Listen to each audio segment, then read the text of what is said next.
Oh man, I got a case of the how do they call it, the post-fire depression, post-fire depression, where you've got such high hopes for the glaze fire, and then you get in there and look at everything and not what you were hoping for.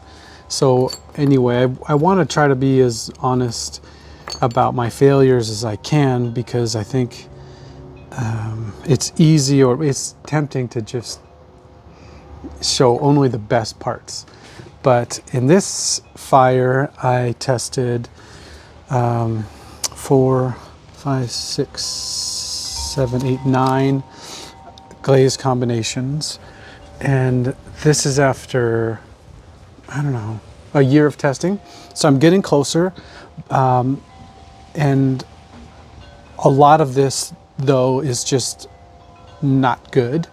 But I did have a couple things that turned out really nice. And the trick for me is that I want the glaze to contribute as much to the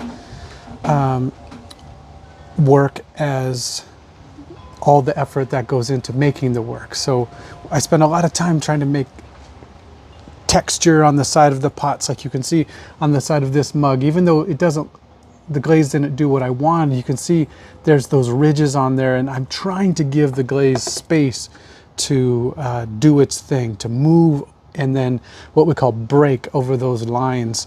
And in the smallest way, I've kind of almost got it.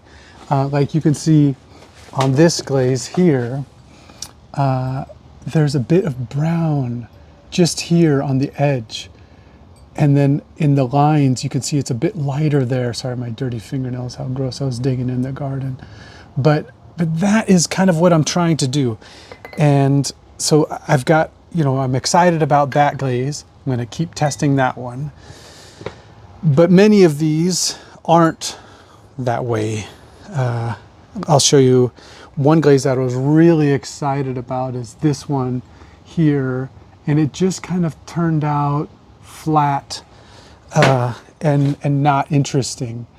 Oh, that's good in the sun there. There's a bit of movement you can see, but it just doesn't have any real depth to it. So that one's out.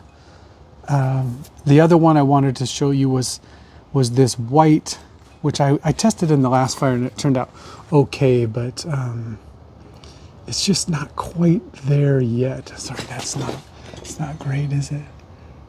There's like the speckling in there. I really like that, but that's kind of all it has, is just a flat with speckle. And I really want a glaze that's gonna kind of like move, and I was saying earlier, kind of break over those thin spots. So I'm disappointed, but I've got some ideas about what I'm gonna do next, including reading an article by this guy, R.T.Stull. And he wrote an article about the amount of boron that can make the glaze go opalescent. So I'm gonna look at that and see. Anyway, disappointed, but gonna keep working.